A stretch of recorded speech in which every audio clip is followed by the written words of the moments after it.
Hi everyone. Calicut University M.Com 4th semester International Finance എന്ന സബ്ജക്റ്റിത്തെ first മൊഡ്യൂളാണ് നമ്മൾ discuss ചെയ്തുകൊണ്ടിരുന്നത്. അതിൻ്റെ ആദ്യത്തെ പാർട്ട്, അതായത് ഫസ്റ്റ് ചാപ്റ്റർ നമ്മൾ ഓൾറെഡി അപ്ലോഡ് ചെയ്തിട്ടുണ്ട്. ഓക്കെ, നമ്മൾ ഇന്ന് ഈ വീഡിയോയിൽ ഡിസ്കസ് ചെയ്യാൻ പോകുന്നത് ഫസ്റ്റ് മൊഡ്യൂളിത്തെ സെക്കൻഡ് ചാപ്റ്റർ ആയിട്ട് സെക്കൻഡ് പാർട്ടായിട്ടാണ് നമ്മൾ ഡിസ്കസ് ചെയ്യാൻ പോകുന്നത്. ഓക്കെ, അതായത് ഇന്റർനാഷണൽ മോണിറ്ററി സിസ്റ്റം എന്നുള്ളതാണ് നിങ്ങൾക്ക് സെക്കൻഡ് ചാപ്റ്ററിൽ വരുന്നത്. ഓക്കെ, അപ്പോൾ നമ്മളുടെ ആദ്യം പറഞ്ഞ പോലെ തന്നെ നമ്മുടെ മേജർ ടോപ്പിക്സ് നമ്മൾ സെലക്ട് ചെയ്ത് പഠിക്കേണ്ട ഒരു ബുക്കാണ് നമ്മുടെ ഇന്റർനാഷണൽ ഫിനാൻസ് എന്ന് പറയുന്നത്. ആ രീതിയിലാണ് എല്ലാ വീഡിയോസും, അതായത് ഇന്റർനാഷണൽ ഫിനാൻസിന്റെ എല്ലാ വീഡിയോസും ചെയ്യുന്നത്.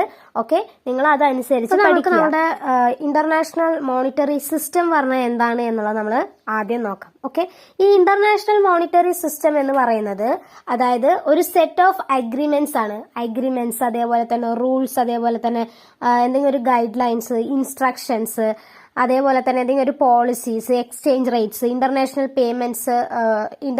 Payments and the flow of capital എന്നുള്ള എല്ലാ കാര്യങ്ങളെ കുറിച്ചും പറയുന്ന ഒരു സെറ്റിനെയാണ് നമ്മൾ ഇന്റർനാഷണൽ മോണിറ്ററി സിസ്റ്റം എന്ന് പറയുന്നത്. അതായത് ഒരു ഇന്റർനാഷണൽ മോണിറ്ററി സിസ്റ്റത്തിൽ പറയുമ്പോൾ നമ്മളുടെ മോണിറ്ററി പേയ്മെന്റ്സും കാര്യങ്ങളിൽ എന്തൊക്കെ വേണം, അതിൽ നമ്മൾ എന്തൊക്കെ ഫോളോ ചെയ്യണം, എന്തൊക്കെ നമ്മൾ ചെയ്യാൻ പാടില്ല എന്നുള്ള കാര്യങ്ങളാണ് ഇതിൽ പറയുന്നത്. ഓക്കെ, അതേപോലെ തന്നെ it is the financial arrangements that exist to ensure that international business is carried on smoothly. Okay, ഒരു ഇന്റർനാഷണൽ ബിസിനസ് നമ്മൾ സ്മൂത്ത്ലി കൊണ്ടുപോകാൻ വേണ്ടിയിട്ടാണ് ഈ കാര്യങ്ങളൊക്കെ നമ്മൾ കൊണ്ടുവന്നത് തന്നെ. ഓക്കെ, ഇതാണ് നമ്മളുടെ ഒരു ഷോർട്ടായിട്ട് നമ്മൾ ഇന്റർനാഷണൽ, അതായത് IMS പറഞ്ഞാൽ എന്താണ് എന്നുള്ളത്. ഓക്കെ, ദെൻ ഈ IMS നമ്മൾക്ക് പറയുന്നത് ഇതിന്റെ ഒരു ഇവാലുവേഷൻ ആണ്. ഓക്കെ, ലൈക്ക് നമ്മളുടെ 80-75 മുതൽ ഓരോ ഇവാലുവേഷന്റെ രീതിയിലോട്ടാണ് വരുന്നത്. ഓക്കെ, ഈ ഇവാലുവേഷൻ രീതിയിൽ നമ്മൾക്ക് ABCD എന്ന് പറഞ്ഞ് 4 ഒരു EF എന്ന് പറഞ്ഞ് ഇവാലുവേഷൻസ് ആണ് കൊടുത്തിട്ടുള്ളത്. ഓക്കെ, ഏകദേശം ഒരു 4-5 തന്നിട്ടുണ്ട്. ഇതിൽ നിങ്ങൾക്ക് മേജർലി ചോദിക്കുന്നത്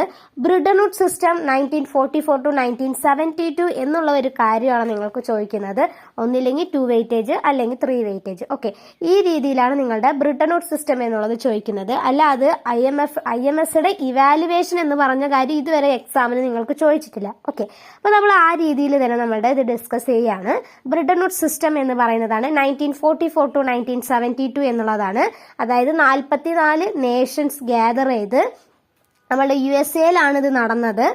പോസ്റ്റ് വേൾഡ് വാർ എന്നുള്ള അതിന്റെ ശേഷമാണ് നമ്മൾക്ക് നടന്നത്. ലൈക്ക് നമ്മുടെ സെക്കൻഡ് വേൾഡ് വാറിന്റെ എൻഡിലാണ് ഈ ബ്രിട്ടൻ വുഡ് സിസ്റ്റം എന്നുള്ളത് നടന്നത്. ഓക്കെ, ഈ ബ്രിട്ടൻ വുഡ് സിസ്റ്റത്തിന്, അതായത് ഈ കോൺഫറൻസസിനെ നമ്മൾ United nation monetary financial conference എന്നുകൂടി നമ്മൾ പറയും. ഈ കോൺഫറൻസ് നടന്നതിന് കുറച്ച് ഒബ്ജക്റ്റീവ്സ് ഉണ്ട്. ഓക്കെ, അതെന്ന് പറയുന്നത് ഒന്ന് നമ്മളുടെ reviewing the existing rules. Okay, ഇപ്പോൾ ഉള്ള, അതായത് ആ 1944 ഉണ്ടായിരുന്ന റൂൾസ് എന്താണ് എന്നുള്ളത് ഒന്ന് അനലൈസ് ചെയ്യാൻ വേണ്ടിയിട്ട്, അല്ലെങ്കിൽ ഒരു റിവ്യൂ ചെയ്യാൻ വേണ്ടിയിട്ട്. അതേപോലെ തന്നെ to devise a system to encourage international monetary corporation. ഒക്കെ ഒരു ഇന്റർനാഷണൽ മോണിറ്ററി കോർപ്പറേഷനെ എൻകവറേജ് ചെയ്യാൻ വേണ്ടിയിട്ട്. അതേപോലെ തന്നെ ഒരു ഇന്റർനാഷണൽ ഇൻസ്റ്റിറ്റ്യൂഷൻ ഒരു ഗുഡ് ഫങ്ഷനിങ് സിസ്റ്റമായിട്ട് എസ്റ്റാബ്ലിഷ് ചെയ്യാൻ വേണ്ടിയിട്ട് എന്നുള്ള ഒരു രീതിയിലാണ് നമ്മുടെ ഈ ബ്രിട്ടൻ വുഡ് സിസ്റ്റം തുടങ്ങിയത്. ഓക്കെ, ദെൻ ഈ ബ്രിട്ടൻ വുഡ് സിസ്റ്റത്തിൽ നമ്മളുടെ ബ്രിട്ടൻ വുഡ് ട്വിൻസ് എന്ന് പറഞ്ഞ് നമ്മൾ 2 കാര്യങ്ങൾ പറയും. ഒന്ന് നമ്മുടെ IMF, അതായത് ഇന്റർനാഷണൽ മോണിറ്ററി ഫണ്ട്, ദെൻ നമ്മളുടെ വേൾഡ് ബാങ്ക്. ഈ രണ്ടും ഒരു തുടങ്ങാനുള്ളതിൻ്റെതായിട്ടുള്ള ഒരു മെയിൻ റീസൺ എന്ന് പറയുന്നത് ഈ ബ്രിട്ടൻ വുഡ് സിസ്റ്റം തന്നെയാണ്. ഓക്കെ, അതേപോലെ തന്നെ നമ്മൾ ഇതിന്റെ ബ്രിട്ടൻ വുഡ് ട്വിൻസ് എന്ന് പറയുന്നത് പറഞ്ഞിട്ടുണ്ടായിരുന്നു.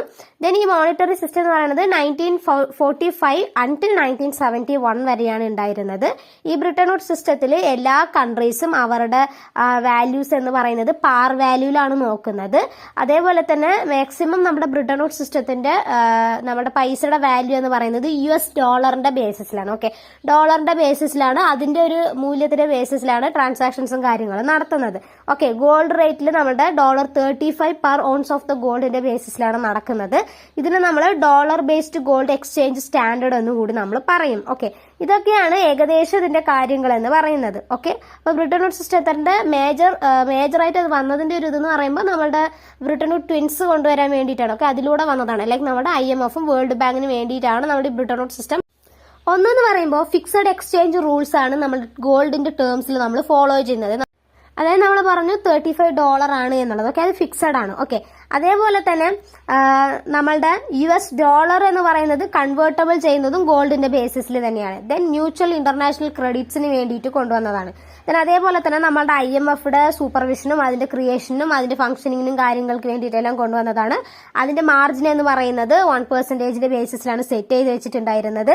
അതേപോലെ തന്നെ ഡിവാലുവേഷൻ അല്ലെങ്കിൽ റിവാലുവേഷൻ വരുന്ന സമയത്ത് 5% മോർ ദാൻ ആവണം അതിന്റെ പെർമിഷൻ കൊടുത്തിട്ടുള്ളത്. ഓക്കെ, ഇതൊക്കെയാണ് അതിന്റെ മേജർ ആയിട്ടുള്ള ഒരു ഫീച്ചേഴ്സ് എന്ന് പറയുകയാണെങ്കിൽ. ദെൻ ഇതിൽ പറയുന്നത് ഈ ഫിക്സഡ് എക്സ്ചേഞ്ച് റേറ്റും ഫ്ലോട്ടിംഗ് എക്സ്ചേഞ്ച് റേറ്റും പറഞ്ഞത് എന്താണെന്നുള്ളതാണ്. അത് നിങ്ങൾക്ക് അറിഞ്ഞ കൺസെപ്റ്റ് തന്നെയാണ്. ഫിക്സഡ് എന്ന് പറഞ്ഞാൽ ഫിക്സഡ് ആണ്, ഫ്ലോട്ടിംഗ് എന്ന് പറഞ്ഞാൽ ചേഞ്ചസ് ആണ്. ഓക്കെ, അതിന്റെ ബേസിസിൽ വരുന്നതാണ്. അപ്പൊ ഈ ഫിക്സഡ് എക്സ്ചേഞ്ച് റേറ്റ് എന്ന് പറയുന്നത് 1945 to 1973 ബേസിസിൽ വന്നതാണ്. ഇതിൽ നമ്മുടെ മെമ്പർ കൺട്രീസ് ഒരു ഫിക്സഡ് റേറ്റ് അല്ലെങ്കിൽ ഫിക്സഡ് റേറ്റ് ഓഫ് ആ എക്സ്ചേഞ്ച് റേറ്റ് മെയിൻറ്റെയിൻ ചെയ്യണം എന്നുള്ളതാണ് ഇതിൽ പറയുന്നത്. ഓക്കെ, അതേപോലെ തന്നെ മോസ്റ്റ് ഓഫ് ദ കൺട്രീസ് എന്ന് പറയുന്നത് ഈ ഫിക്സഡ് എക്സ്ചേഞ്ച് റേറ്റ് ഒന്ന് കറക്റ്റ് ആയിട്ട് മെയിൻറ്റെയിൻ ചെയ്ത് കൊണ്ടുപോകാനായിട്ട് കുറെ ബുദ്ധിമുട്ടുകൾ അവർ ഫീൽ ചെയ്യുന്നുണ്ട്. അതേപോലെ തന്നെ 1971 ഇത് കൊളാപ്സ് ആകുകയും ചെയ്തു. ദെൻ ഫ്ലോട്ടിംഗ് എക്സ്ചേഞ്ച് റേറ്റ് എന്ന് പറയുകയാണെങ്കിൽ ഇതെന്ന് പറയുമ്പോൾ നമ്മളുടെ ഈ ഫിക്സഡ് എക്സ്ചേഞ്ച് റേറ്റ് കൊളാപ്സ് ആയത് കൊണ്ട് കൊണ്ടുവന്നതാണ് ഈ ഫ്ലോട്ടിംഗ് എക്സ്ചേഞ്ച് റേറ്റ് എന്ന് പറയുന്നത്. അത് നമ്മൾക്ക് ഫോളോ ചെയ്യാൻ പറ്റില്ലല്ലോ. ഓക്കെ, നമ്മൾ ഇതിങ്ങനെയുള്ള ഒരു എക്സ്ചേഞ്ച് റേറ്റ് ഫോളോ ചെയ്യാം എന്നുള്ളതിന്റെ ബേസിസിലാണ് ഫ്ലോട്ടിംഗ് എക്സ്ചേഞ്ച് റേറ്റ് കൊണ്ടുവന്നത്. അതായത് ആ കൺട്രീസിന്റെ ബേസിസിൽ വരുന്ന കറൻസിയുടെ റേറ്റിലും അല്ലെങ്കിൽ നമ്മളുടെ മറ്റുള്ളതിന്റെ റേറ്റിലും കാര്യങ്ങളിലെല്ലാം ട്രാൻസാക്ഷന്റെ ബേസിസിലാണ് നമ്മുടെ ഫ്ലോട്ടിംഗ് എക്സ്ചേഞ്ച് റേറ്റ് കൊണ്ടുവന്നത്. ഓക്കെ, ഇപ്പൊ നമ്മുടെ കറൻസിയുടെ വാല്യൂ തന്നെ എടുക്കുകയാണെങ്കിൽ ഇപ്പൊ നമ്മൾക്ക് പറയാണ്, അതായത് കറൻസിയുടെ വാല്യൂ നമ്മൾക്കിപ്പോൾ ഡോളറിന്റെ വാല്യൂ എന്ന് പറയുമ്പോൾ 86-87 അടുത്തൊക്കെ വന്നു കഴിഞ്ഞാൽ അപ്പൊ അതിന്റെ ബേസിസിൽ പറയുകയാണെങ്കിൽ ഇല്ല, എത്ര തന്നെ വന്നാലും ഞങ്ങൾ ഇത്രയേ തരത്തുള്ളൂ എന്ന് പറഞ്ഞാൽ അത് നടക്കുമോ? നടക്കില്ല. ഓക്കെ, അതിന് വേണ്ടിയിട്ട് കൊണ്ടുവന്നതാണ് ഈ ഫ്ലോട്ടിംഗ് എക്സ്ചേഞ്ച് റേറ്റ് എന്ന് പറയുന്നത്. ഓക്കെ, ദെൻ നെക്സ്റ്റ് വരുന്നത് നമ്മുടെ ഇന്റർനാഷണൽ ഇൻസ്റ്റിറ്റ്യൂഷൻസ് ആണ്. ഓക്കെ, ദെൻ ഇതിൽ നമ്മൾ പഠിക്കാൻ പോകുന്നത് ഈ ചാപ്റ്റർ ഫുള്ളും ഉള്ളത് ഇന്റർനാഷണൽ ഇൻസ്റ്റിറ്റ്യൂഷൻ ഒരു 16 ഇൻസ്റ്റിറ്റ്യൂഷൻസ് ആണ് പറയുന്നത്. പക്ഷെ നമ്മൾക്ക് ഈ ചാപ്റ്ററിൽ 16 ഇൻസ്റ്റിറ്റ്യൂഷൻസ് ഒന്നും പഠിക്കാനായിട്ടില്ല. നമ്മൾക്ക് മേജർലി പഠിക്കാനായിട്ടുള്ളത് വേൾഡ് ബാങ്ക് ഒന്ന്, ദെൻ ഇന്റർനാഷണൽ മോണിറ്ററി ഫണ്ട് രണ്ടാമത്തത്, ദെൻ അതിനുശേഷം വരുന്നത് ഇന്റർനാഷണൽ ഫിനാൻസ് കോർപ്പറേഷൻ അതായത് IFC എന്ന് പറയും നമ്മൾ, ദെൻ അതിനുശേഷം ഏഷ്യൻ ഡെവലപ്മെന്റ് ബാങ്ക് അതായത് ADB എന്ന് പറയുന്നത്. ഓക്കെ, ദെൻ അതിനുശേഷം വരുന്നത് ഇന്റർനാഷണൽ ഡെവലപ്മെന്റ് അസോസിയേഷൻ അതായത് IDA, then international trade centre ITC. Okay, ഈ 5-6 നമ്മൾക്ക് പഠിക്കാനായിട്ട് വരുന്നത്. ഇതല്ലാതെ നിങ്ങൾക്ക് വരുന്നത് European investment bank, then Islamic development bank, then European bank for reconstruction and development, then CAF development bank of Latin America, then Inter American development bank groups അതായത് IDBAയും IADBയും വരുന്നുണ്ട്, then American development bank, then അതേപോലെ തന്നെ new development bank, then Asian infrastructure investment bank, then Arabian petroleum investment corporation, then eastern and southern African trade and development bank എന്ന് കുറെ കാര്യങ്ങൾ പറയുന്നുണ്ട്. Okay, പക്ഷെ നമുക്ക് മേജർലി പഠിക്കാൻ വരുന്നത് ഇത് മാത്രമാണ്. നിങ്ങൾക്ക് ഇത് essay ചോദിക്കുകയാണെങ്കിൽ ഇൻസ്റ്റിറ്റ്യൂഷൻ ഇന്റർനാഷണൽ ഇൻസ്റ്റിറ്റ്യൂഷൻ എന്ന് essay ചോദിക്കുകയാണെങ്കിൽ നിങ്ങൾ ഈ ലിസ്റ്റ് എഴുതുക. ഓക്കെ, എഴുതി വെച്ചതിന് ശേഷം നമ്മളുടെ ബുക്കിലുള്ളത് നിങ്ങൾ എക്സ്പ്ലെയിൻ ചെയ്താൽ മതി. ഓക്കെ, ഏതൊക്കെയാണ് ഇൻസ്റ്റിറ്റ്യൂഷൻ, ഒരു 5-6 ഇൻസ്റ്റിറ്റ്യൂഷൻസ് ഉണ്ട്, അത് നിങ്ങൾ എക്സ്പ്ലെയിൻ ചെയ്ത് കൊടുക്കുക. ഓക്കെ, ഇതല്ലാതെ തന്നെ നിങ്ങൾക്ക് വേൾഡ് ബാങ്ക് അല്ലെങ്കിൽ ഇന്റർനാഷണൽ മോണിറ്ററി സിസ്റ്റം തനിച്ച് 3 വെയിറ്റേജിന് ഷോർട്ട് essay ആയിട്ട് ചോദിക്കുന്ന ഒരു കാര്യം കൂടിയാണ്. ഓക്കെ, അപ്പൊ നമ്മളുടെ ആദ്യം വരുന്നത് IMF ആണ്, ഇന്റർനാഷണൽ മോണിറ്ററി ഫണ്ട് എന്ന് പറയുന്നത്. ഓക്കെ, ഇന്റർനാഷണൽ മോണിറ്ററി ഫണ്ട് വന്നത് നമ്മളുടെ December 27, 1945 വന്നത്. പക്ഷെ അതിന്റെ ഓപ്പറേഷൻ ഒക്കെ സ്റ്റാർട്ട് ചെയ്ത് വരുമ്പോഴേക്കും നമ്മളുടെ March 1, 1947 ഓക്കെ, അപ്പൊ നമ്മുടെ IMF എന്ന് പറയുന്നത് ഒരു ഇന്റർനാഷണൽ ഓർഗനൈസേഷൻ ആണ്. എന്തിനാന്ന് വെച്ചാൽ that overseas the global financial system by observing exchange rate and balancing of payment and also offer financial and technical assistance. Okay, ഇതിന് വേണ്ടിയിട്ടാണ് ഈ IMF എന്ന് പറയുന്നത് കൊണ്ടുവന്നത്. അതായത് നമ്മുടെ ഗ്ലോബൽ ഫിനാൻഷ്യൽ സിസ്റ്റത്തിനെ ഓർഗനൈസ് ചെയ്യാനും ഓവർസീസ് ചെയ്ത് ഓർഗനൈസ് ചെയ്യാനും അതേപോലെ തന്നെ നമ്മുടെ എക്സ്ചേഞ്ച് റേറ്റ്സും ബാലൻസ് ഓഫ് പേയ്മെന്റ്സ് ഒക്കെ ഒബ്സർവ് ചെയ്യാനും അതേപോലെ തന്നെ financial and technical assistance provide ചെയ്യാനും. ഓക്കെ, ഇതാണ് നമ്മുടെ IMF എന്ന് പറയുന്നത്. ദെൻ അതേപോലെ തന്നെ ഈ IMF എന്ന് പറയുന്നത് നമ്മളുടെ ഒരു ഇൻസ്റ്റിറ്റ്യൂഷൻ എന്നുള്ള രീതിയിലോട്ട് പറയുകയാണെങ്കിൽ മോണിറ്ററി സിസ്റ്റത്തിന്റെ ഒരു ഡെവലപ്മെന്റ് അല്ലെങ്കിൽ അതിന്റെ അഡ്ജസ്റ്റ്മെന്റ്സ് ആ കാര്യങ്ങൾ നോക്കാൻ വേണ്ടിയിട്ടാണ് ഈ IMF കൊണ്ടുവന്നത്. IMFൽ ഇപ്പോൾ കറന്റ് 185 മെമ്പേഴ്സ് ആണ് ഉള്ളത്. അതിൽ നമ്മളുടെ ലാസ്റ്റ് കൺട്രി ആയിട്ട് ജോയിൻ ചെയ്തത് മോണ്ടെഗോ എന്ന് പറയുന്നതാണ്. 18/1/2007 ജോയിൻ ചെയ്തത്. അതേപോലെ തന്നെ ഇതിന്റെ മെയിൻ ഹെഡ് ഓഫീസ് എന്ന് പറയുന്നത് USA വാഷിംഗ്ടണിലാണ് ഉള്ളത്. ദെൻ അതേപോലെ തന്നെ 2007 നമ്മുടെ 2 മെമ്പേഴ്സ് കൺട്രീസ് ആദ്യം നിന്ന് പോയി, അതായത് എഗ്ഡോറും അതേപോലെ തന്നെ വെൻസുരിനും IMFൽ നിന്ന് പിരിച്ചുവിട്ടു. അപ്പോൾ 183 കൺട്രീസ് ആണ് ഇപ്പോൾ ഉള്ളത്. ഓക്കെ, ഇതാണ് നമ്മുടെ IMF എന്ന് പറയുന്ന രീതിയിലോട്ട് പറയുകയാണെങ്കിൽ. ദെൻ അതിനുശേഷം ഈ IMFന്റെ പേർപ്പസ്, സ്റ്റാറ്റ്യൂട്ടറി പേർപ്പസ് അല്ലെങ്കിൽ ഒബ്ജക്റ്റീവ്സ് പറയുന്നുണ്ട്.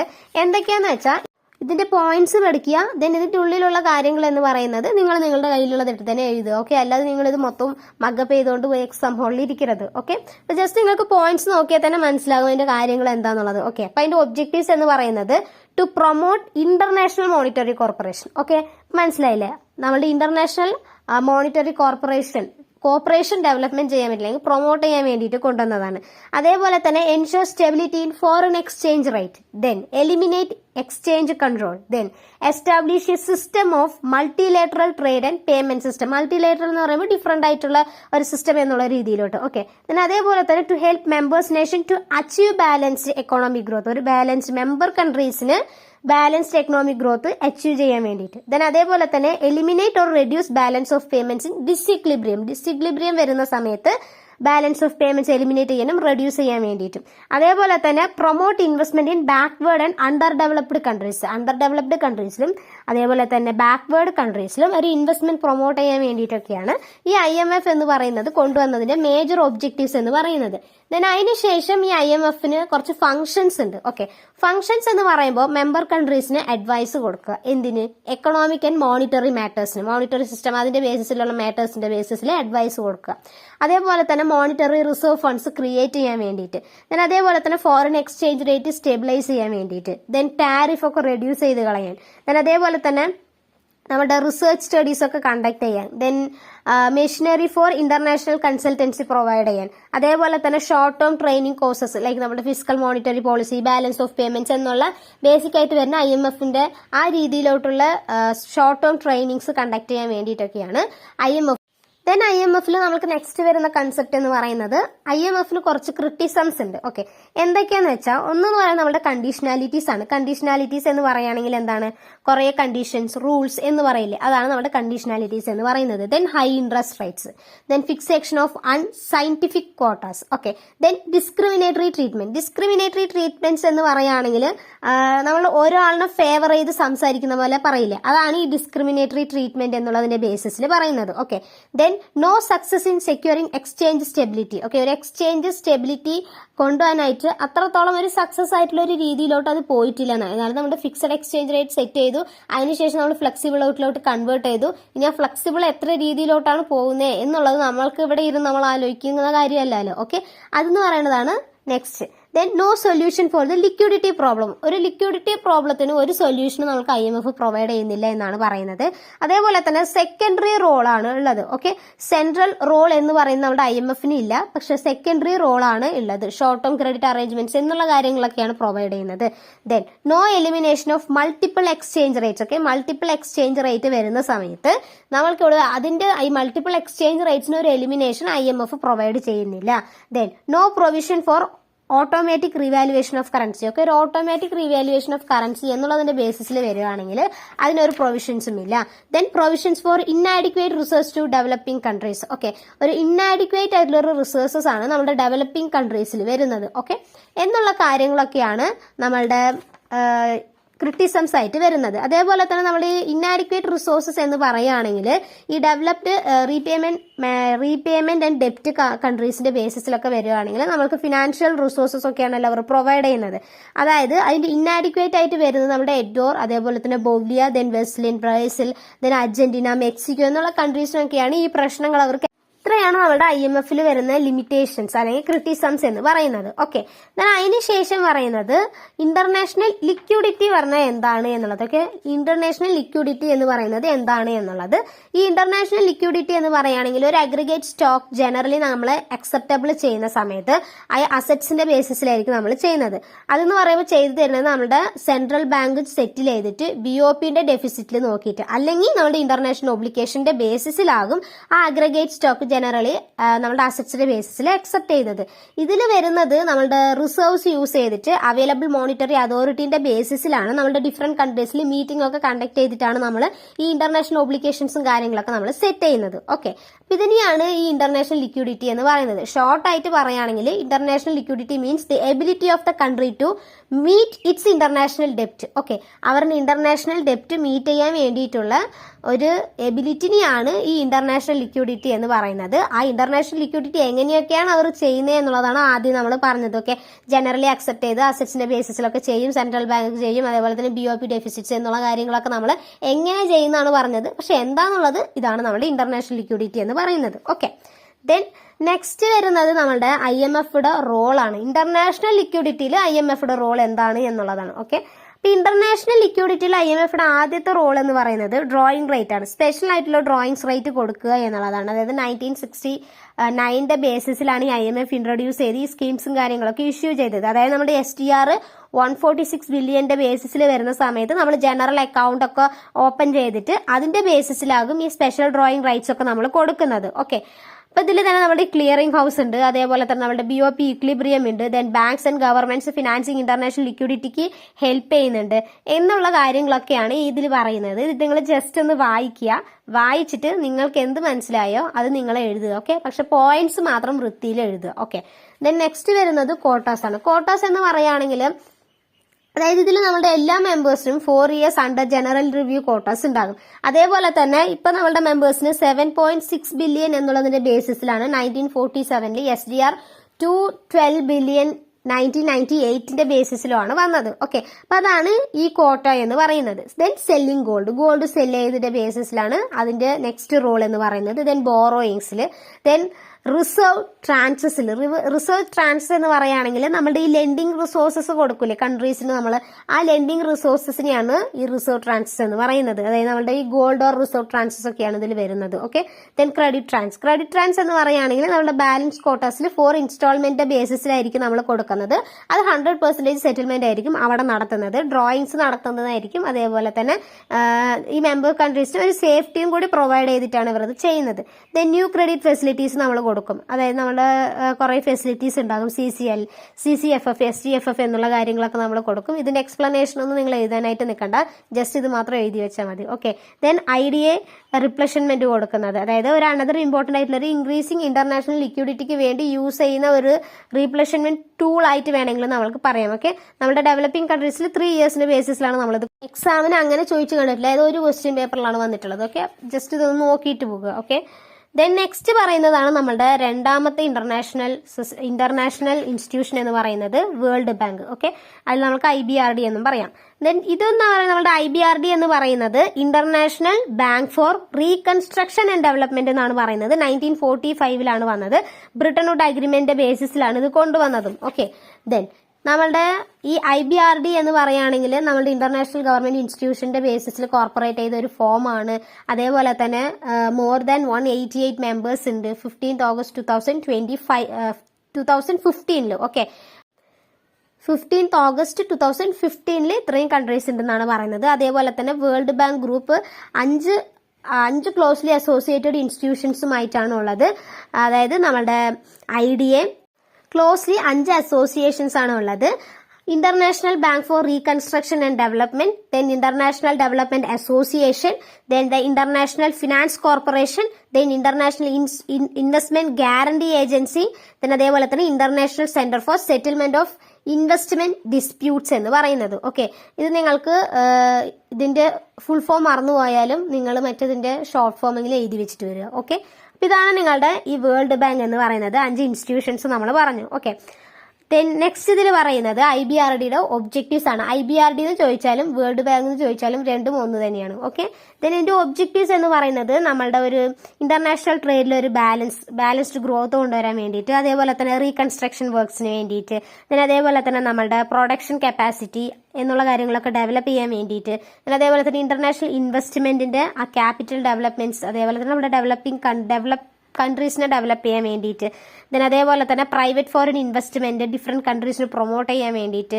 ദെൻ അതേപോലെ തന്നെ productivity and standard of living improve ചെയ്യാൻ വേണ്ടിയിട്ട്, ദെൻ സോഷ്യൽ ഡെവലപ്മെന്റിനെ ഫോക്കസ് ചെയ്യാൻ വേണ്ടിയിട്ട്, ദെൻ നമ്മുടെ എൻവറോൺമെന്റ് പ്രൊട്ടക്ട് ചെയ്യാൻ വേണ്ടിയിട്ട് എന്നുള്ള കാര്യങ്ങൾക്കാണ് നമ്മുടെ ഒബ്ജക്റ്റീവ്സ് ആയിട്ട് വരുന്നത്. ഓക്കെ, ഇതിലൊന്നും നമുക്ക് കൂടുതൽ എക്സ്പ്ലനേഷൻസ് ഒന്നും പറയാനായിട്ടില്ല. ഓക്കെ, നിങ്ങൾക്ക് ആ പോയിന്റ്സ് കണ്ടാൽ തന്നെ മനസ്സിലാകും എന്താണ് എന്നുള്ളത്. ഓക്കെ, അപ്പൊ അതാണ് നമ്മുടെ ഒബ്ജക്റ്റീവ്സ് ആയിട്ട് പറയുന്നത്.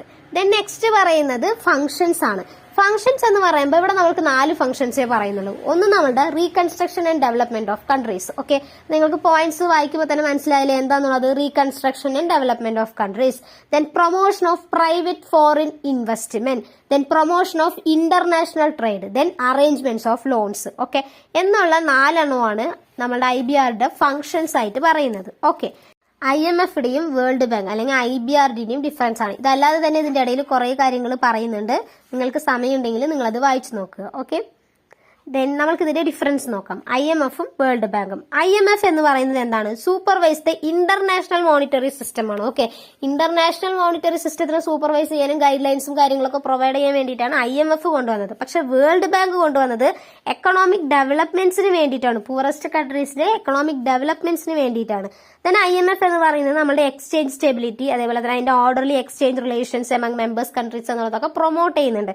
പക്ഷെ നമ്മുടെ വേൾഡ് ബാങ്ക് എന്ന് പറയുന്നത് നമ്മുടെ ഡെവലപ്പിംഗ് കൺട്രീസിന് ലോൺസ് കൊടുക്കുക, ഫിനാൻസിങ് കാര്യങ്ങളൊക്കെ ഹെൽപ്പ് ചെയ്യുക, പ്രോജക്ട്സിന്റെ കാര്യങ്ങളൊക്കെ ഹെൽപ്പ് ചെയ്യുക എന്നുള്ള കാര്യങ്ങളൊക്കെയാണ് വേൾഡ് ബാങ്ക് ചെയ്യുന്നത്. ദെൻ IMF എന്ന് പറയുന്നത് ഓൾ ദ മെമ്പേഴ്സിനെയാണ് ഹെൽപ്പ് ചെയ്യുന്നത്. ഓക്കെ, വിത്ത് BOP പ്രോബ്ലം, അതേപോലെ തന്നെ നമ്മുടെ ഷോർട്ട് ടേം മീഡിയം ടേം ക്രെഡിറ്റ്സും കാര്യങ്ങളൊക്കെയാണ് കൊടുക്കുന്നത്. പക്ഷെ നമ്മുടെ വേൾഡ് ബാങ്ക് എന്ന് പറയുന്നത് പുവറസ്റ്റ് ഡെവലപ്പിംഗ് കൺട്രീസിനാണ് നമ്മളുടെ കാര്യങ്ങളൊക്കെ അസിസ്റ്റൻസും കാര്യങ്ങളൊക്കെ കൊടുക്കുന്നത് ത്രൂ IDA വഴിയാണ്. ഓക്കെ, ദെൻ IMF എന്ന് പറയുന്നത് supplement foreign currency reserves of its members through allocation of SDയിലൂടെയാണ് IMFയുടെ കറൻസിയുടെ ഒരു സപ്ലിമെന്റ്സ് ഒക്കെ നടത്തുന്നത്. പക്ഷെ വേൾഡ് ബാങ്ക് എന്ന് പറയുന്നത് private enterprise in developing countries through IFCയിലൂടെയാണ് ചെയ്യുന്നത്. Then financial resources come primarily from quota subscription of its member countries. Member കൺട്രീസിന്റെ കോട്ട സബ്സ്ക്രിപ്ഷനിലൂടെയാണ് അവർക്ക് ഫിനാൻഷ്യൽ റിസോഴ്സ് കിട്ടുന്നത്. ആർക്ക്? IMFന്. ദെൻ വേൾഡ് ബാങ്കിന് കിട്ടുന്നതോ most of the financial resources come from borrowing on the international bond market. International bond മാർക്കറ്റിൽ നിന്നാണ് അവർക്ക് ഫണ്ടും കാര്യങ്ങളൊക്കെ കിട്ടുന്നത്. ഓക്കെ, അപ്പൊ ഇതാണ് നമ്മളുടെ മേജർലി വരുന്ന രണ്ട് ഇൻസ്റ്റിറ്റ്യൂഷന്റെ ഡിഫറൻസ് എന്ന് പറയുന്നത്. ഓക്കെ, ദെൻ നമ്മളുടെ മൂന്നാമത്തെ ഇൻസ്റ്റിറ്റ്യൂഷൻ ആണ് ഇന്റർനാഷണൽ ഡെവലപ്മെന്റ് അസോസിയേഷൻ, അതായത് IDA എന്ന് പറയുന്നത്. ഈ IDA എന്ന് പറയുന്നത് it plays a key role in supporting the world bank's mission of the poverty reduction. അതായത് നമ്മൾ പറഞ്ഞു വേൾഡ് ബാങ്ക് എന്ന് പറയുന്നത് പൂറസ്റ്റ് കൺട്രീസ് അല്ലെങ്കിൽ ഡെവലപ്പിംഗ് കൺട്രീസിനെയൊക്കെ സപ്പോർട്ട് ചെയ്യുന്നുണ്ട്, അവർക്ക് വേണ്ടിയിട്ടുള്ള ലോൺസ് പ്രൊവൈഡ് ചെയ്യുന്നുണ്ട്, അതേപോലെ തന്നെ അവരെ സപ്പോർട്ട് ചെയ്യുന്നുണ്ട്, ഡെവലപ്പ് ചെയ്യുന്നുണ്ട്, ഗ്രോത്തിന് വേണ്ടി ഹെൽപ്പ് ചെയ്യുന്നുണ്ട് എന്നുള്ള കാര്യങ്ങളൊക്കെ പറഞ്ഞു. ഈ കാര്യങ്ങളൊക്കെ ചെയ്യാൻ വേൾഡ് ബാങ്കിന് ഈ കാര്യങ്ങളൊക്കെ ചെയ്യാൻ വേണ്ടിയിട്ടാണ് ഈ IDA അതിന് സപ്പോർട്ട് ചെയ്യുന്നുണ്ട്. ഓക്കെ, അതിനാണ് ഈ IDA എന്നുള്ള ഒരു കാര്യം കൊണ്ടുവന്നത് തന്നെ. ഓക്കെ, നമ്മൾ പറഞ്ഞിട്ടുണ്ടായിരുന്നു നമ്മുടെ വേൾഡ് ബാങ്ക് ഗ്രൂപ്പിൽ ഒരു മെമ്പർ കൂടിയാണ് ഈ IDA എന്ന് പറയുന്നത്. Okay, then it is the part of the world bank that helps the world poorest countries. അപ്പൊ ഇതിൽ നമ്മളുടെ 173 മെമ്പേഴ്സ് ആണ് ഇവിടെയുള്ളത്. IDAയുടെ മേജർ ആയിട്ടുള്ള എയിം എന്ന് പറയുന്നത് to reduce poverty by providing 0 to low interest loan. Okay, 0 to low interest ലോണിന്റെ ബേസിസിലാണ് ഇവർ പോവർട്ടിനെ കുറയ്ക്കാനായിട്ട് ട്രൈ ചെയ്യുന്നത്. അതേപോലെ തന്നെ and guarantees for program that boost economic growth, then reduce inequalities and improve people's living conditions എന്നുള്ളൊക്കെയാണ് ഇവർ ചെയ്യുന്നത്. അതേപോലെ തന്നെ it was created to provide loan to less developed countries on more liberal terms that those applied by the World Bank. Okay, then that is why IDA is known as soft loan window of the World Bank. അതായത് ഒരു world ബാങ്കിന്റെ soft loan window എന്ന് കൂടി നമ്മൾ പറയുന്നുണ്ട് നമ്മുടെ IDAന്. എന്തുകൊണ്ടാന്ന് വെച്ചാൽ നമ്മുടെ IDA എന്ന് പറയുന്നത് നമുക്ക് ലോൺസ് ഒക്കെ പ്രൊവൈഡ് ചെയ്യുന്നുണ്ട്, ലെസ് ഡെവലപ്ഡ് കൺട്രീസിനാണ് കൊടുക്കുന്നത്, ലിബറൽ ആയിട്ടുള്ള ടേംസിന്റെ ബേസിസിലൊക്കെയാണ് കൊടുക്കുന്നത്. അതായത് സ്ട്രിക്റ്റ് ആയിട്ടുള്ള റൂൾസും കണ്ടീഷൻസും കാര്യങ്ങളൊന്നും ഇട്ടിട്ടില്ല. ഏകദേശം നമുക്ക് എന്തൊക്കെയാണോ വേണ്ടത് അതിന്റെ ബേസിസിൽ മേജറിൽ ഒരു ജനറൽ കണ്ടീഷന്റെ രീതിയിലൊക്കെയാണ് നമ്മുടെ IDA പ്രൊവൈഡ് ചെയ്യുന്നത്. ഓക്കെ, ഇതാണ് നമ്മുടെ IDA എന്ന് പറയുന്നതായിട്ട് വരുന്നത്. ദെൻ IDAനും കുറച്ച് ഒബ്ജക്റ്റീവ്സ് ഉണ്ട്. എന്തൊക്കെയാന്ന് വെച്ചാൽ ഒന്ന് നമ്മുടെ ഡെവലപ്മെന്റ് ഫിനാൻസ് പ്രൊവൈഡ് ചെയ്യുക എന്നുള്ളതാണ്. ദെൻ അതേപോലെ തന്നെ നമ്മുടെ പോവർട്ടി അലിയേഷൻ പ്രോഗ്രാംസിനൊക്കെ അസിസ്റ്റൻസ് കൊടുക്കുക. ദെൻ അതേപോലെ തന്നെ ലോങ് ടേം ലോൺസ് 0 ഇൻട്രസ്റ്റ് റേറ്റിൽ പ്രൊവൈഡ് ചെയ്യുക. ദെൻ നമ്മുടെ സപ്പോർട്ട് എഫിഷ്യൻസി പ്രോഗ്രാംസ് ഒക്കെ പോവർട്ടി റെഡ്യൂസ് ചെയ്യാൻ വേണ്ടിയിട്ട് ഹെൽപ്പ് ചെയ്യുന്നുണ്ട്. അതേപോലെ തന്നെ ഒരു ഹ്യൂമൻ ക്യാപിറ്റൽ പോളിസി ഇൻസ്റ്റിറ്റ്യൂഷൻ എന്നുള്ള കാര്യങ്ങളൊക്കെ ബിൽഡ് ചെയ്യാൻ വേണ്ടിയിട്ട് ഹെൽപ്പ് ചെയ്യുന്നുണ്ട്. Then supplement the objectives and activities of the world bank. World ബാങ്ക്സിന് കുറച്ച് ഒബ്ജക്റ്റീവ്സും കാര്യങ്ങളൊക്കെ വേണ്ടിയിട്ടൊക്കെ ഹെൽപ്പ് ചെയ്യുന്നുണ്ട്. ഓക്കെ, ഇതാണ് നമ്മളുടെ IDA ചെയ്യുന്ന കാര്യം എന്ന് പറയുന്നത്. അപ്പൊ IDAയിൽ നമുക്ക് ഇത്രയേ പഠിക്കാനായിട്ടുള്ളൂ. IDA പറഞ്ഞാൽ എന്താണ്, IDAയുടെ ഒബ്ജക്റ്റീവ്സ് എന്താണ്. ഓക്കെ, അപ്പൊ ഇത്രയാണ് നമുക്ക് IDAയിൽ വരുന്നത്. ദെൻ നെക്സ്റ്റ് വരുന്നതാണ് നമ്മളുടെ ഇന്റർനാഷണൽ ഫിനാൻസ് കോർപ്പറേഷൻ, അതായത് IFC എന്ന് പറയുന്നത്. ഓക്കെ, IFC എന്ന് പറയുകയാണെങ്കിൽ നമ്മുടെ വേൾഡ് ബാങ്കിന്റെ ഒരു മെമ്പർ കൺട്രീസിൽ വരുന്ന ഒരാളാണ് IFC എന്ന് പറയുന്നത്. ഒരു ലാർജസ്റ്റ് ഗ്ലോബൽ ഡെവലപ്മെന്റ് ഇൻസ്റ്റിറ്റ്യൂഷൻ ആയിട്ടാണ് പറയുന്നത്. ഒരു പ്രൈവറ്റ് സെക്ടറിന്റെ ബേസിസിൽ വരുന്നതാണ്. ജൂലൈ 1956 വന്നത്. നമ്മുടെ വേൾഡിന്റെ ഗ്രോത്ത് ഒക്കെ പ്രൊമോട്ട് ചെയ്യാൻ വേണ്ടിയിട്ടാണ് കൊണ്ടുവന്നത്. ഓക്കെ, പ്രൈവറ്റ് ഇൻവെസ്റ്റ്മെന്റ് ബേസിസിലാണ്. ഓക്കെ, അതേപോലെ തന്നെ മൊബിലൈസ് ക്യാപിറ്റൽ ഇന്റർനാഷണൽ ഫിനാൻഷ്യൽ മാർക്കറ്റിലൊക്കെ ഹെൽപ്പ് ചെയ്യുന്നുണ്ട്. ഹെഡ് ക്വാർട്ടേഴ്സ് എന്ന് പറയുന്നത് വാഷിംഗ്ടണിൽ തന്നെയാണ്. ദെൻ IFCക്ക് കുറച്ച് ഫീച്ചേഴ്സ് ഉണ്ട്, യുണീക്ക് ആയിട്ടുള്ള കുറച്ച് ഫീച്ചേഴ്സ് ആണ് അത്ര IFCക്ക് ഉള്ളത്. ഒന്നെന്ന് പറയുമ്പോൾ നമ്മളുടെ participate only in the private sector. Okay, private സെക്ടറിൽ മാത്രമേ ആൾ പാർട്ടിസിപ്പേറ്റ് ചെയ്യത്തുള്ളൂ. ദെൻ അതേപോലെ തന്നെ it shares same risk as other investors. Okay, മറ്റുള്ള ഇൻവെസ്റ്റേഴ്സിന് അനുസരിച്ച് തന്നെ ഇവർക്കും റിസ്ക്കും കാര്യങ്ങളൊക്കെ ഉണ്ട്. അതേപോലെ തന്നെ it does not accept government guarantee. Governments തരുന്ന ഗ്യാരണ്ടീസ് ഒന്നും നമ്മളുടെ IFC അക്സെപ്റ്റ് ചെയ്യാറേ ഇല്ല. ദെൻ അതേപോലെ തന്നെ പ്രോഫിറ്റ് ഓറിയന്റഡ് ആണ് ആള്. ഓക്കെ, അപ്പൊ ഇതൊക്കെയാണ് നമ്മളുടെ IFCന്റെ മേജർ ആയിട്ടുള്ള ഫീച്ചേഴ്സ് എന്ന് പറയുന്നത്. അതേപോലെ തന്നെ ഈ IFC എന്ന് പറയുന്നത് to join a country must first be the member of IBRD. IBRDയിൽ ആദ്യമായിട്ട് ജോയിൻ ചെയ്ത ഒരു വ്യക്തി കൂടിയാണ് നമ്മളുടെ IFC എന്ന് പറയുന്നത്. ഓക്കെ, അതായത് നമ്മുടെ members of the world bank eligible ചെയ്ത ഒരു മെമ്പർ ആയിട്ട് കൂടിയാണ് നമ്മുടെ IFC നിൽക്കുന്നത്. ഓക്കെ, 188 മെമ്പർ കൺട്രീസ് ആണ് ഇവിടെയുള്ളത്. ഓക്കെ, ദെൻ IFCക്ക് കുറച്ച് ഒബ്ജക്റ്റീവ്സ് കാര്യങ്ങളൊക്കെ ഉണ്ട്. ഓക്കെ, ഒന്ന് നമ്മുടെ പ്രൊട്ടക്റ്റീവ് ആയിട്ടുള്ള ഒരു പ്രൈവറ്റ് എന്റർപ്രൈസ് അസോസിയേഷൻ ചെയ്ത പ്രൈവറ്റ് ഇൻവെസ്റ്റേഴ്സിന്റെ ബേസിസിൽ അവർ തമ്മിൽ അസോസിയേറ്റ് ചെയ്ത് നിൽക്കുക എന്നുള്ളതാണ്. അതേപോലെ തന്നെ ക്ലിയറിംഗ് ഹൗസ് ഫെസിലിറ്റീസ് ഒക്കെ പ്രൊവൈഡ് ചെയ്യുന്നത്. പക്ഷെ ആള് ചെയ്യുന്നതെല്ലാം പ്രൈവറ്റിന്റെ ബേസിസിലാണ്. ഓക്കെ, അതേപോലെ തന്നെ to stimulate the international flow of private capital.